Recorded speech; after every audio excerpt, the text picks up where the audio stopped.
Hey guys, how's it going? Good morning. Okay, so today's topic we are going to talk about fish identification. Okay, there's a lot of fish in the ocean, and there's quite a lot of fish in the ocean, over like 15,000 different species of fish. All right, and today we're going to talk about some groupings of the fish and how easily that you could quickly look at a fish and tell which what it is, where it lives, stuff like that. And I'm going to read to you a about that here in a moment. We have nice little fish books that we could get, that we could stock in our dive shop. Okay, and we could also bring underwater because they are waterproof pages. We can flip through, if we see a fish, we can flip through here and quickly identify it. Okay, also, if we don't have the fish book or fish slate underwater, backing up a moment, this is called a slate, an underwater slate. It's blank. You could erase it with a pencil, or you could use like sand and soap and erase it over here. Okay, also you could bring this again underwater, attach with the pencil, and you could draw whatever, write down stuff, no problem. And then when you come back on the dive boat or back at the resort, you pull this out of your pocket, and you could quickly identify the fish, okay, by comparing your notes to what's in the fish book. All right. Okay. Cool. So this I'm reading to you out of the Advanced Open Water Diver Manual. Okay.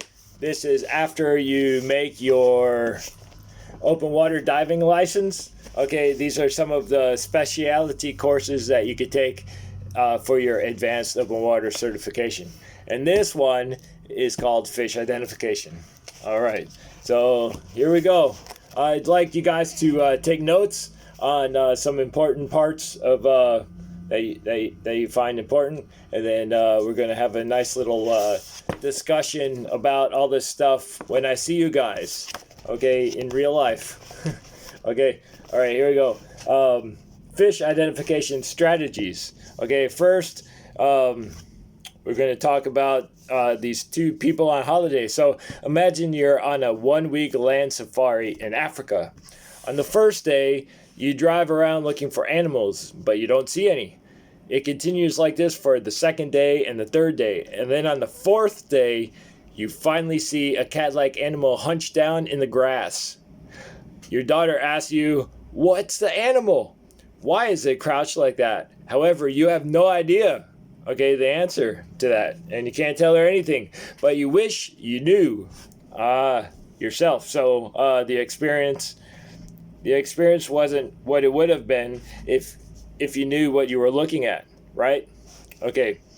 So imagine now that you're underwater looking at a particular type of fish.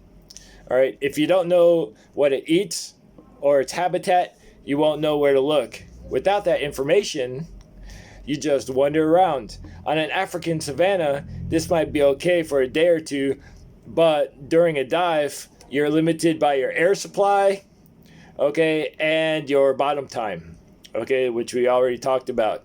That means your bottom time is the amount of time that you could spend at the bottom safely before you go into a decompression situation.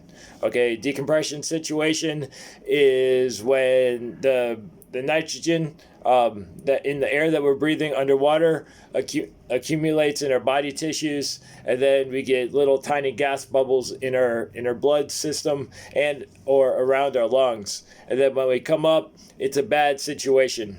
Okay, so we always want to avoid that, and divers refer to that as decompression time, or no decompression time means that we're not doing any decompression diving. So all of our diving is no decompression diving. All right. So getting back to the fish identification, that is referred to as our limited underwater time. Okay. All right. So the PADI fish PADI fish identification is a good place to start expanding your knowledge about what you see underwater. Knowing what a fish is, what it eats, and where it lives makes a dive more interesting and enjoyable. Okay, it's more than simply swimming around sightseeing. At an unfamiliar dive site, you're more likely to notice fish if you're aware of fish that can be found there. Yeah? All right, scientists estimate that there are more than 21,000 fish species in the world globally. All right, more than 4,000 of which are found on coral reefs. All right, it would be very difficult to memorize a substantial percentage of these fish species. So fish identification relies on different strategies. Okay, so you can quickly identify the fish. To identify fish, you look for common characteristics, okay, that let you categorize them into 12 groups that represent 30 to 50 families. All right, so there's normally about 12 groups of fish. All right, and like I said, in those groups, there's 30 to 50 different subgroups, families, right?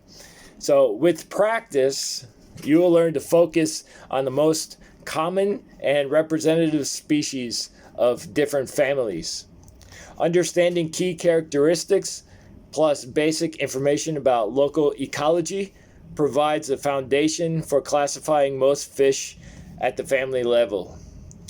During a dive, you categorize fish as you spot them. One technique is to divide a slate or wet book pages into boxes. Wet book pages, guys, are basically a blank page like this in a book, all right? And you could divide it into charts and stuff like that.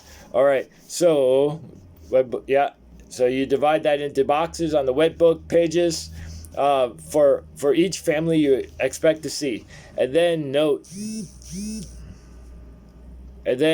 in each one when you spot a fish with the same or similar family characteristics.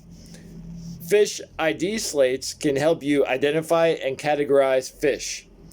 All right, again, fish ID slates are similar to the fish book, but it'll have some common fish listed all on a nice, convenient slate like this with the pictures and stuff, and it's waterproof and you can bring it underwater.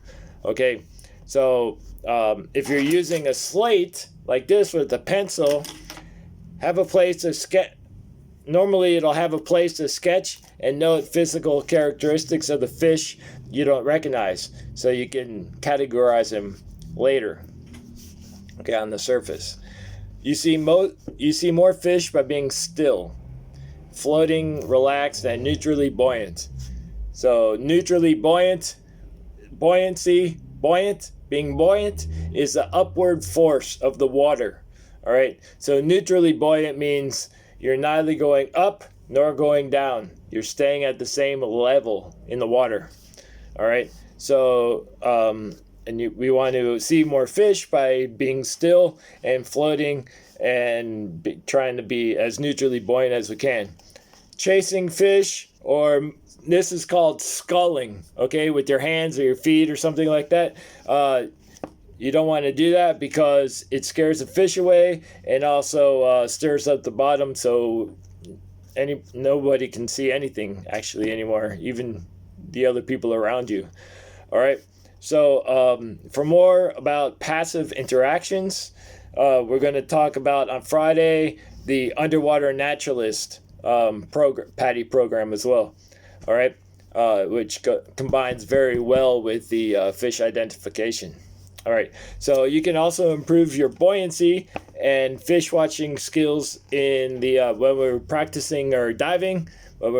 Once we get certified as open water divers, then we're going to do the advanced open water course, and we're going to do a section called peak performance buoyancy, which we are going to practice with their buoyancy control. Okay, going up, going down, staying at the same level. We'll play some nice underwater games and things like that. All right, and that course is called the PADI Peak Performance Buoyancy Specialty Course. All right, okay, moving on. Oh, excuse me. I know that was funny looking. All right, so we got the fish groups and characteristics. All right, so in tropical or temperate waters, you can usually group fish into 12 families, 12 family groups. Okay, the 12 family groups are butterfly, angelfish, and surgeonfish for the first group. The second group are jacks, barracuda, porgy, and chubs. Okay, that's the second group. The third group, snappers and grunts. Number 4, damselfish, chromis, and hamlets. Okay, the next group are groupers, sea bass, and basslets, followed by another group of parrotfish and wrasse. The other group, squirrelfish, big eyes, and cardinal fish. All right, the next group, blennies, gobies, and jawfish. The next group, flounders, scorpionfish, lizardfish, and frogfish. And another group is filefish, triggerfish, pufferfish, trunkfish, cowfish, goatfish, trumpetfish, and drums. Okay, 2 more groups to go here. We have eels, all right, and then we also have in the same group or a different group, is sharks and rays. Sharks and rays, guys, are in the same group. Okay, we'll discuss here that in a moment. All right, I'll show you some photos so you can kind of get a understanding here. All right, this guy is a butterfly fish. All right, butterfly fish, angelfish. Okay, that is a surgeonfish. Okay, here we go over on this side. That guy is a jack. All right, there is a barracuda. This little guy down here, oops, that is a chub, that one. And that one is a porgy, that one. And here we go, that is a snapper, right? Yep, that is a snapper, everybody. And this guy is a grunt. Okay, we're going to talk about some characteristics of these fish here momentarily. All right, I'm just going to show you some photos real quick of the damselfish. Damselfish here. We have the chromis, small fish there. And the hamlet, similar to the chromis. The big grouper. And this one is the basslet. Okay, basslet. Down here. Going to the next page. We have the big parrotfish. Okay, also we have a wrasse. We have a squirrelfish. Big eye fish. It's called big eye because they have big eyes. All right. Next we have a little small guy, the cardinal fish. Yeah. And blenny, the one on the bottom. All right. Moving on. Some more fish.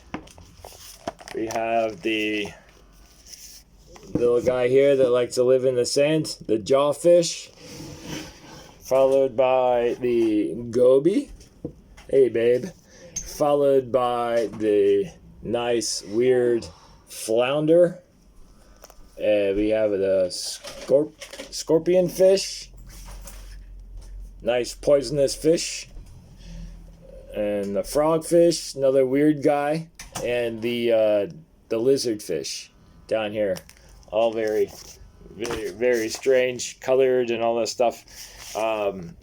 Moving on here, we got the filefish, that one, the pufferfish, everybody's favorite. Pufferfish, they blow up with they can pump water in, and they blow up pretty big like a balloon. We have the triggerfish down here, and the trunkfish. All right, nice. Okay, a couple more fish to show you photos of, and then we'll get back to talking. All right, everybody probably knows what the moray eel is. That is an eel.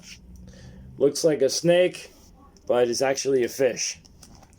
All right, we also have the rays. This one is a manta ray. Okay, and we have the sharks. Both of these are in the same family group. All right, so those are the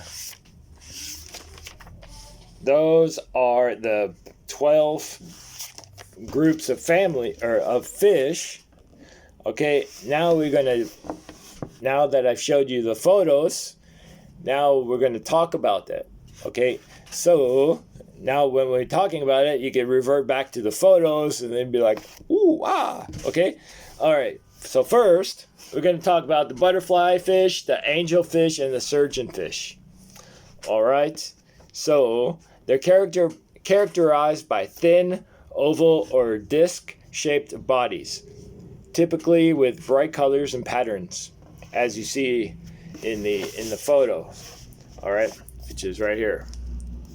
Okay, nice, bright, colored bodies and all that good stuff. Okay, butterfly fish are usually round, small, and have concave foreheads. They often have long nose, snout for feeding from crevices. Common types are the banded, four-eye, raccoon, and lemon butterfly fish. Okay, angelfish. Angelfish tend to be darker in color, have long dorsal fins, and rounded foreheads. They're some of the few fish that eat sponges. Common types are the queen, blue, French, gray, rock beauty, flame emperor, and royal angelfish. Okay? All right, good. The surgeonfish, also called tangs, usually have solid color and are typically identifiable by the spine sticking out from each side of their tail base. They eat algae, and common types include blue tang, ocean surgeonfish, doctorfish, Achilles tang, convict tang, and long-nosed unicorn fish. Yeah, nice. Okay, so so this guy here is the surgeonfish, down on the bottom, the surgeonfish. All right, so moving on to the next group, we are talking about, we're talking about jacks, barracudas, porgy, and chub. Chub is C-H-U-B. All right, so these fish are usually silver and have forked tails. Forked tails. Okay, forked tails means that fish can swim pretty fast. Yeah. Okay. When they have a rounded tail, they don't swim as fast. But the more pronounced the forked tail is, that means they're. And if they silver color, most likely they're not living on the reef. They're living like in the middle of the water column because they're trying to blend in with the water. Okay, so these fish are usually silver and have forked tails. They are often among the largest fish on or near the reef. Jacks, also called trevally, are large silver or bluish fish seen in the open water on the reef edge. Some species are solitary, while others are in schools. When when we refer to fish swimming together, like lots of fish swimming together, we call that a school of fish. So in the reading here, when it's mentioned, like for example, some species are solitary, meaning swimming by themselves, while others are swimming in schools. That means a whole bunch of fish swimming together. Okay, they're strong swimming predators. Common types include the bar, crevalle, big eye, amberjack, and bluefin. Okay, trevally or jack. The words are, they use them both together. Okay. Barracuda are long, cylindrical, and silver with faint markings. They have large mouth with visible sharp teeth. Large barracudas tend to travel alone, but smaller species may gather in schools. Common types include great, chevron, and Pacific barracuda. All right, guys, so again, that's the photo of a barracuda, and that one is of a jack. Yeah. Okay, next fish we're going to talk about is a porgy. They're in the same family as the jacks, barracudas, and stuff. Okay, so porgies, sometimes called sea bream. Okay, they're oval shaped and have steep sloping foreheads. They may have blue or yellow markings over a silvery base. As you may see them in the sandy areas adjacent to the reef, common types include sheep's head, saucer eye, and double bar sea bream. Yep. Okay. Also, we're going to talk about the chub or rudderfish. They have elongated oval bodies, usually solid silver or gray charcoal in color. You tend to see them in the water over the reef rather than close to the reef. Common types include yellow, Bermuda, and brassy rudderfish. All right, so guys, here we go. Here are the two photos I have. One of the chub down here. Oops, sorry. I get a better grab. One of the chub, and the other one of the porgy, right there. Yeah. All right, moving on to the next grouping of fish. We have snappers and grunts. A lot of talking. Okay, snappers and grunts. Okay, the distinguishing feature of this group are long, tapered bodies and heads that slope toward the mouth. Okay, so the head is like big, nicely sloping head toward the mouth there. Snappers and grunts are commercially imported in many areas, so they're overfished quite a lot. There's they're good eating fish. All right, which is kind of bad for their reputation. All right, so anyways, snappers have upturned snouts and mouths with visible canine teeth that snap open and shut when caught.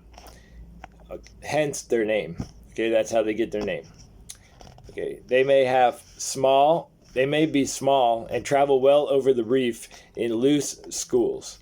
Common types include gray, cubera, dog, schoolmaster, yellowtail, twin spot, and blue stripe snappers.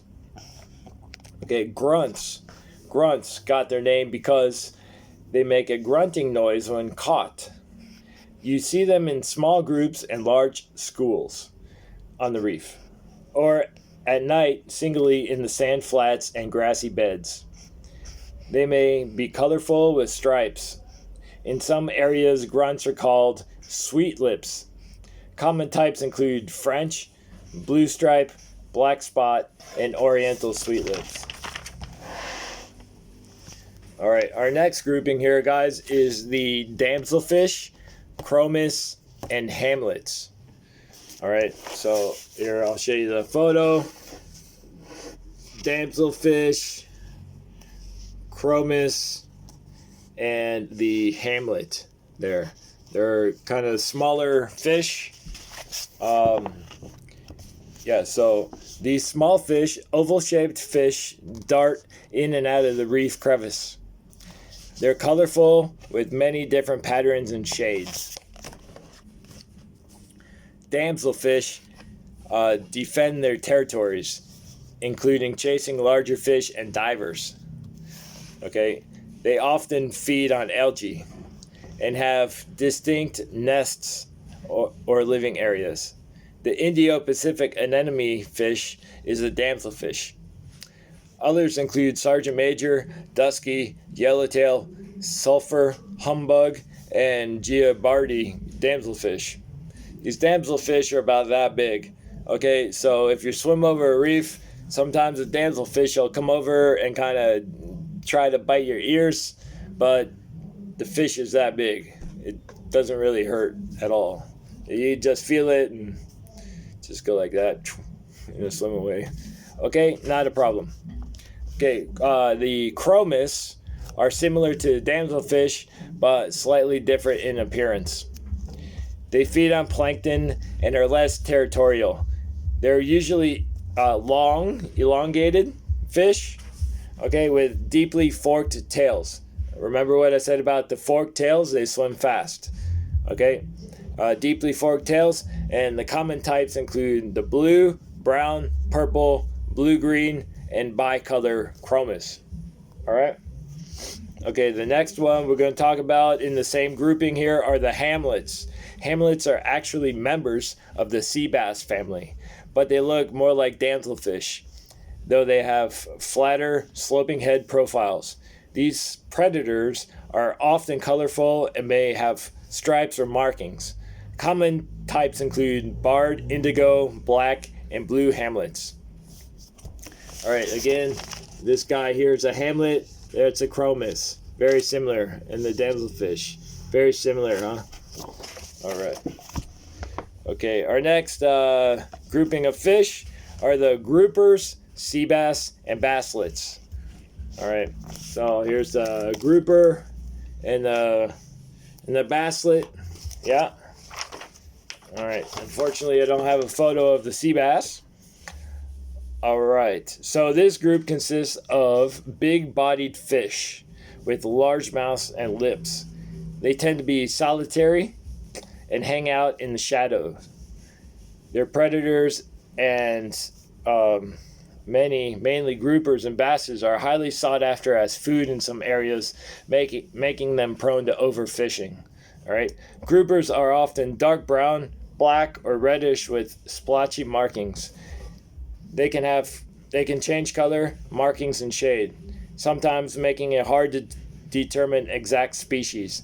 They have short, spiny dorsal fins that taper down to the tail. Common types include Goliath grouper, Nassau, yellowfin, black peacock, coral, and potato groupers. The potato groupers are common in the area. Okay, unfortunately, due to overfishing, I've only seen one in my time diving in the Miak around Mergui Archipelago. I've only seen one. Okay, and that guy probably isn't alive anymore because of the fishing. All right. However, down in the Similan Islands, and also on Koh Tao on the Gulf of Thailand, the areas over there during the diving season is protected by the marine park, and they actually have police officers going out there and protecting the areas, and the fishermen cannot go there at all. And the number of potato groupers are like 50. You could see groups of 50 to 100 of them from time to time, which is nice. That's what happens. All right, so moving on, the sea bass tend to be smaller and more elongated than groupers. They're often dark with lighter spots and varying markings. They tend to stay near the bottom, and common types include Graysby, rockhind, coney harlequin, soapfish, and kelp bass. Okay, basslets are tiny, usually colorful fish related to the sea bass family. You find them on deeper reefs and walls. So here we go. Here's the basslet. Yeah. Okay. All right. Moving on to the next one. To the next grouping is the parrotfish and wrasse. All right. I'll take another sip of water. Okay. The parrotfish and wrasse. These are colorful fish, particularly in tropical environments. Parrotfish get their names from the beak-like teeth plates and rainbow colors, much like parrots. They swim using pectoral fins. The pectoral fins are the fins on the side here, okay? And you see them scraping algae off their hard surfaces. Common types include rainbow, blue, queen, stoplight, red band, long nose, and bicolor parrotfish. And here we go. This one is a rainbow parrotfish. And they're all over the Mergui archipelago. Same with the wrasse. Okay, the wrasse, or this one, wrasse. W-R-A-S-S-E. Wrasse. Wrasse are generally smaller than parrotfish and more elongated. You see them foraging through sand and the reef for small invertebrates. Wrasse change colors and patterns as they grow from juvenile to adult. Some wrasse, such as hogfish and razorfish, depart markedly from the typical wrasse shape. Common types include creole, yellowhead, bluehead, crown rainbow, senorita, bird, and cleaner wrasse. All right, so moving on to the next grouping of fish are the squirrelfish, big eyes, and cardinalfish. All right, that is this grouping here. Whoops. These fish here. Not including the wrasse. These three types of fish here. Okay? All right, squirrelfish, big eyes, and cardinalfish. This group is largely nocturnal, which means they go around at nighttime. Okay, out on the reef by night and hiding in the cracks and crevices by the day.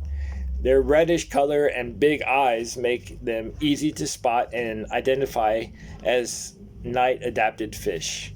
Easy to see at nighttime with the big eyes. All right, squirrelfish have a pronounced rear dorsal fin that sticks up like a squirrel's tail. Hence the name. You see them under ledges and in crevices during the day. Common types include long spine, reef, giant, black bar, and soldierfish.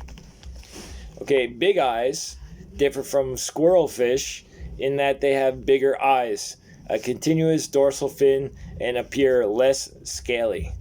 Common types include glass eye, big eye, and Google eye. Big eyes. All right, cardinalfish are small and reddish, with short snouts and two separate dorsal fins. Common types include barred, flamefish, and five-lined cardinalfish. All right, so our next grouping of fish are the blennies, gobies, and jawfish. These are very small fish. Here's a blenny, jawfish, and goby. All right. So this grouping has long bodies and spends time perched in small holes on the bottom. Often, all you see is the fish's head sticking out from a hiding place. Blennies usually perch themselves on their pectoral fins. They have fleshy appendages called cirri, which look like bushy eyebrows. Common types include saddled, red lip, seaweed, chestnut, and leopard blennies. Gobies rest on their pectoral fins, lying flat and motionless. Some types are cleaners, which means they pick parasites off of other fish. Common types include neon, bridled, blue, stents, maiden, and citron gobies. Jawfish are long-bodied fish that live in burrows they construct by moving sand and stone with their mouths. You see them in the sand near the reef, and the yellowhead jawfish is the common type. The jawfish, they're all over the place. I like them. They're pretty cool. All of these fish in the Mergui Archipelago, except for the grouper, are pretty common. The grouper used to be pretty common. If the fishing industry gets regulated, then they'll come back for sure. Okay, over time to the area.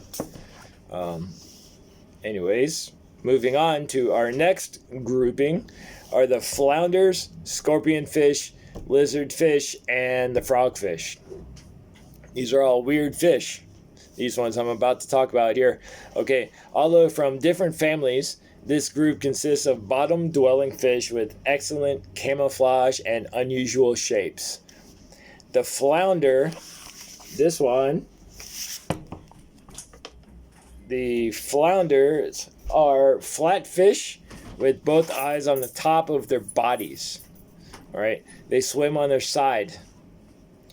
Some species can change color, and most hide by burying themselves in the sand, except for their eyes.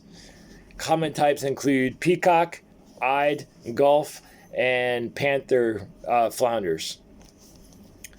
Scorpionfish. These fish, scorpionfish, also include lionfish in the same grouping, blend in well with their surroundings, usually resembling the local flora. Flora is like the soft corals, basically.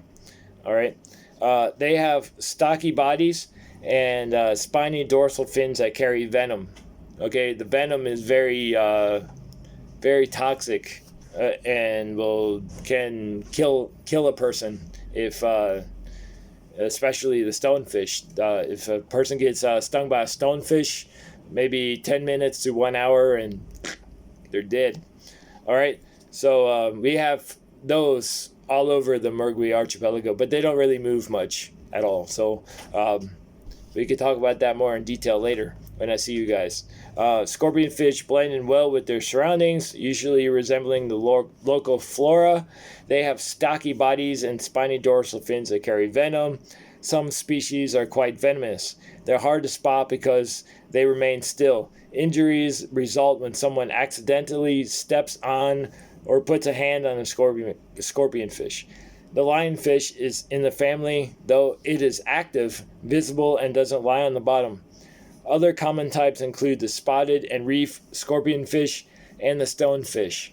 Okay, these fish always are, just stay off the reef, don't touch the bottom, and you'll be all set, okay? The lionfish do not live on the bottom, but they don't really move around too much, and they're very brightly colored and very beautiful. And you'll see a lionfish easily, and then you can easily avoid it.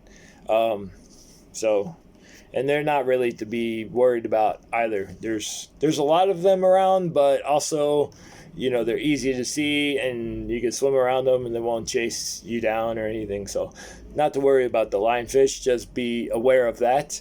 Okay. The lizardfish have elongated bodies and large upturned mouths. They often rest on the bottom, camouflaged, waiting for unsuspecting prey. Okay. Oh wait, before I move on, I know you guys are going to ask me to see a photo of the lionfish, and I'm going to show you that right now. Okay, so these guys are a lionfish. See how beautiful they are? Colorful. All these spines have venom in them.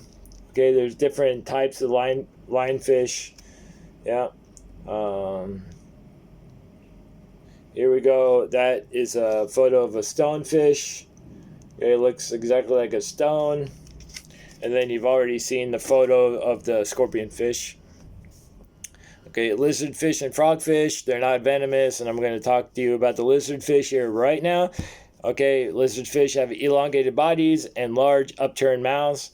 Okay, they often rest on the bottom, camouflaged, waiting for unsuspecting prey. Okay, they may be pale with multi-colors that match the sandy bottom. Common types include the sand diver. the snake fish, and the common lizard fish. Yeah. Okay, frogfish. Frogfish, sometimes called anglerfish, okay, which have bulky bodies and large upturned mouth. Okay, they blend well with the bottom and move by walking on their fins. They actually walk instead of swim, like. Yeah. Frogfish have a little thing that hangs down here. They call it appendage. Okay, that dangles in front of their mouth. So fish will go to that, and then they'll go, and they'll eat it real quick. All right, and it's pretty cool. And the common types include the sargassum fish, long lure frogfish, and the freckled frogfish. They're in the area. They're very difficult to spot because they're so camouflaged. I know where a couple are around, but they're definitely very difficult for me to spot. Okay,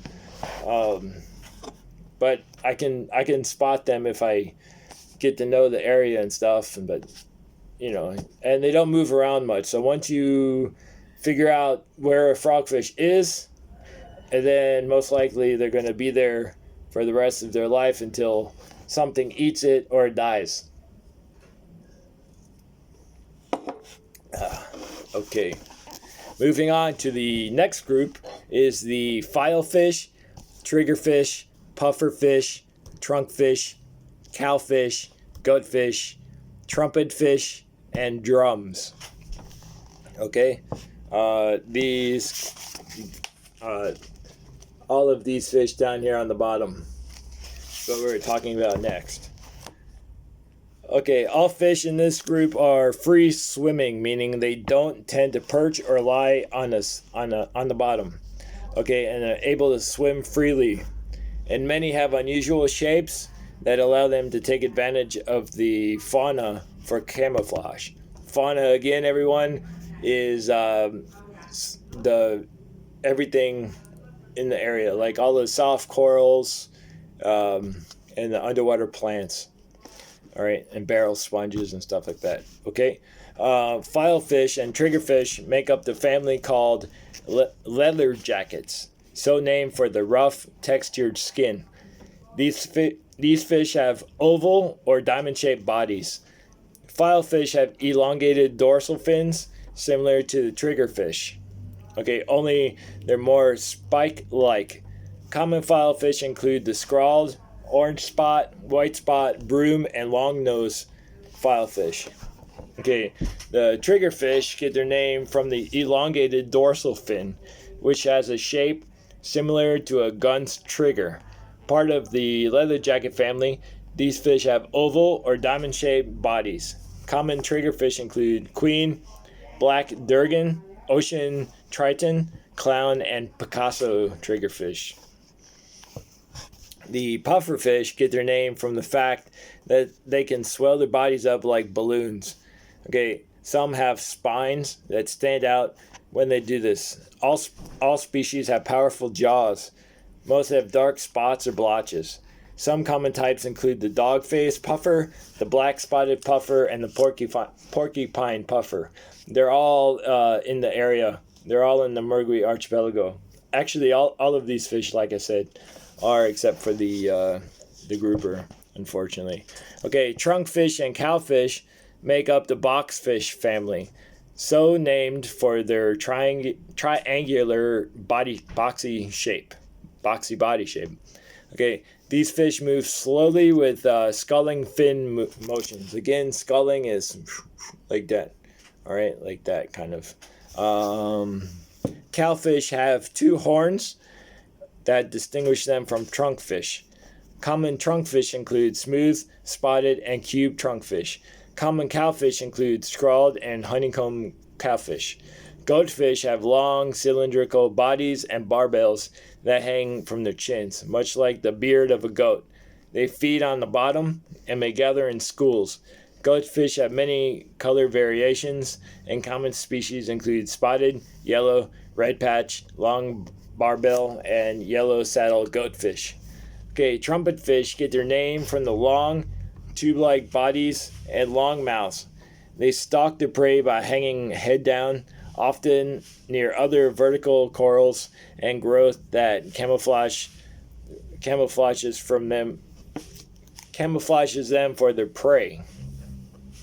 They may be blue, gray, bright yellow, brown, and intermediate shade. Okay, drums have a 4 dorsal fin striking coloration.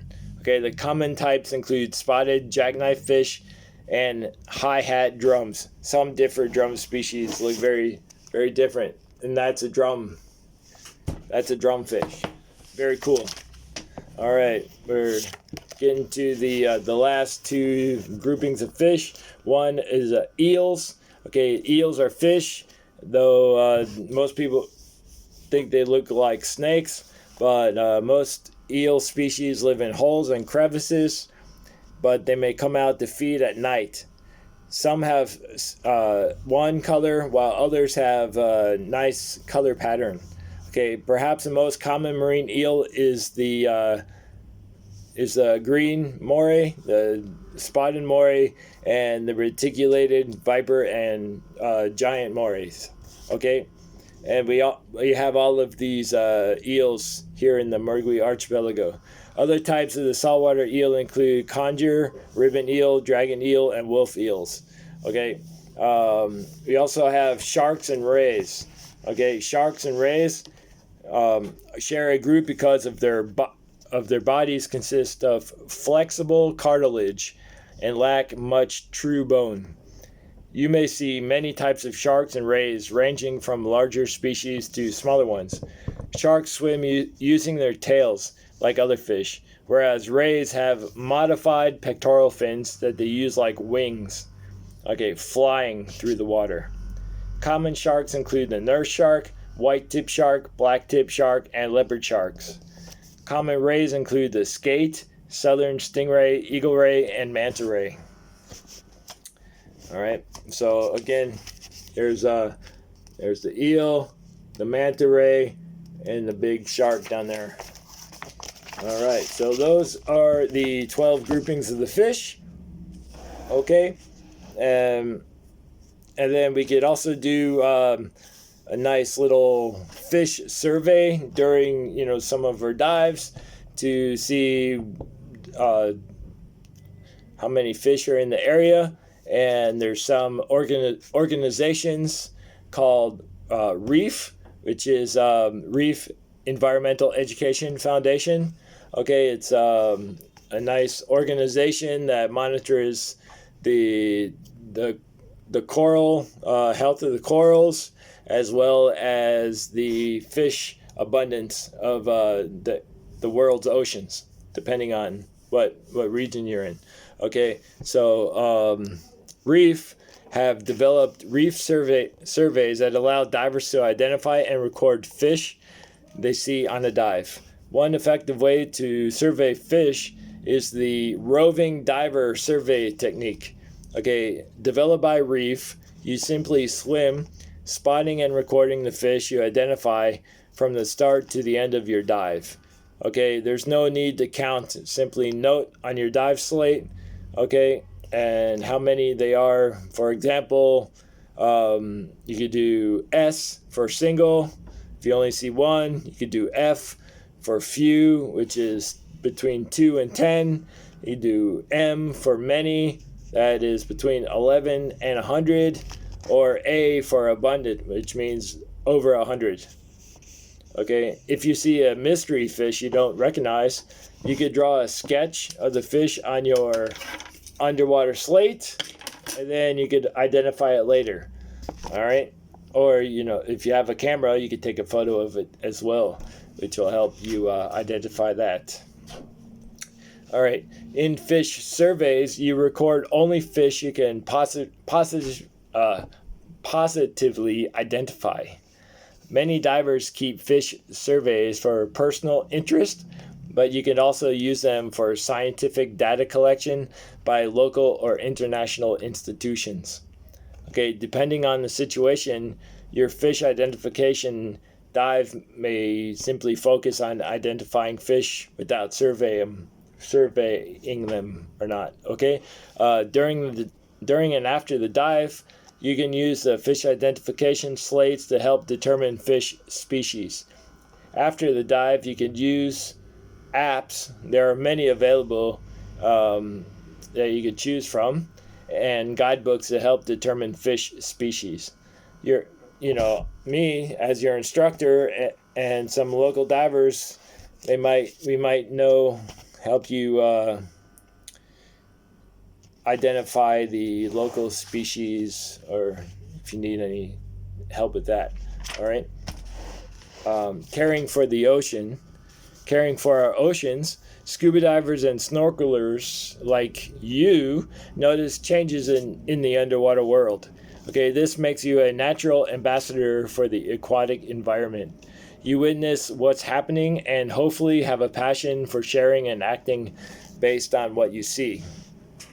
Okay, so scuba divers and snorkelers are some of the strongest supporters of conservation programs and initiatives. Okay, so some include volunteer monitoring efforts, underwater and beach cleanups, which I would like to do, which I do actually around the Mergui Archipelago, picking up fishing nets and stuff, supporting marine parks and protected areas, and supporting legislation actions for sustainable fishing and protecting endangered habitats and species, which is a big one that we need. I think we should get involved in Myanmar, because the Mergui Archipelago definitely needs protection from the fishing industry. Okay. Also, since 1992, PADI's partnership with Project Aware. Project Aware is an organization, a conservation organization through PADI, similar to the Reef that I just mentioned, but Reef isn't really a PADI program. This is a PADI program called Project Aware. Okay, Project Aware is a global nonprofit organization that has empowered divers across the globe to become ambassadors for the underwater world. Okay, Project Aware's mission is to mobilize the world's divers into a global force to protect our ocean planet. The organization is focused on the issues of sharks and marine debris, two global ocean issues where scuba divers are positioned to affect long-term changes. Okay, PADI encourages divers worldwide to join the movement to protect our ocean planet, one dive at a time. To get involved in current campaigns and respond to the latest calls to action, visit projectaware.org. All right, Project Aware is a great program. All right, guys, so that is the end of the lecture. So we're just going to go through some quick knowledge review questions, okay? That hopefully you guys learned throughout the program today. All right, so the first one is approximately how many different fish species are thought to exist in the world? There's more than 21,000. All right. Okay, what is a simple strategy for identifying fish? And that is to focus on common characteristics that help identify the fish as belonging to a group, such as the body shape, the position of where the mouth is, and if it has a forked tail or more of a rounded tail, and also where it lives in relation, like on the bottom or in the main water column. Okay, something like that to help you determine what fish it is. Okay. All right, so if you're swimming with your buddy, okay, and what would be the best way to collect the best okay, so if you're swimming with your buddy over a reef, the best way to see the greatest variety of fish possible is to hover over a patch of reef and let the fish come to you. Okay, kind of still. Be motionless. Try not to move. All right. So moving on. Which of the following are groupings of fish families commonly found in tropical or temperate waters? Well, we have the butterfly fish, angelfish, and surgeonfish, parrotfish and wrasse, groupers, sea bass and basslets, flounders, scorpionfish, lizardfish and frogfish, filefish, triggerfish, puffers, trunkfish, cowfish, goatfish, trumpetfish, and drums, snakes and serpents, and sharks and rays. Yeah? Okay. So,